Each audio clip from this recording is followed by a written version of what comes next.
Josué, chapitre 14.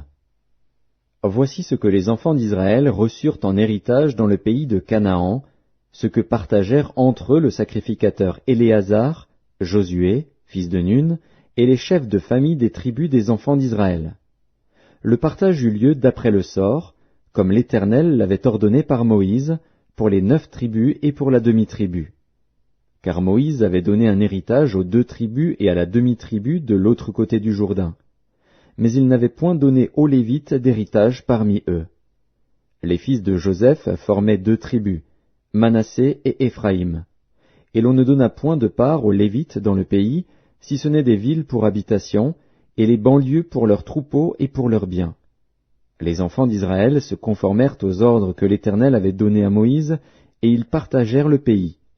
Les fils de Juda s'approchèrent de Josué à Gilgal, et Caleb, fils de Jéphuné, le Kénizien, lui dit, « Tu sais ce que l'Éternel a déclaré à Moïse, homme de Dieu, au sujet de moi et au sujet de toi, à Kadès-Barnéa.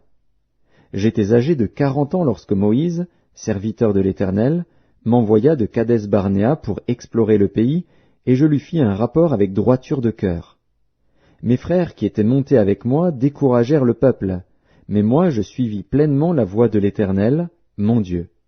Et ce jour-là, Moïse jura, en disant, « Le pays que ton pied a foulé sera ton héritage à perpétuité, pour toi et pour tes enfants, parce que tu as pleinement suivi la voie de l'Éternel, mon Dieu.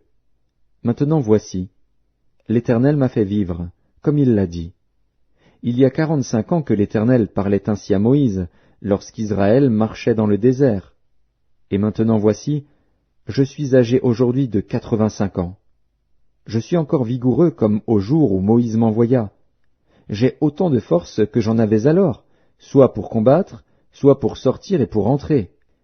Donne-moi donc cette montagne dont l'Éternel a parlé dans ce temps-là, car tu as appris alors qu'il s'y trouve des Anakim, et qu'il y a des villes grandes et fortifiées.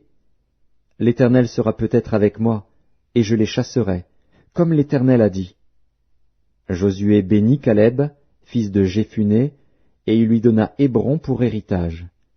C'est ainsi que Caleb, fils de Jéphuné, le Kénizien, a eu jusqu'à ce jour Hébron pour héritage, parce qu'il avait pleinement suivi la voie de l'Éternel, le Dieu d'Israël.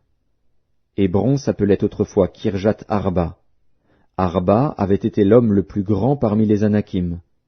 Le pays fut dès lors en repos et sans guerre.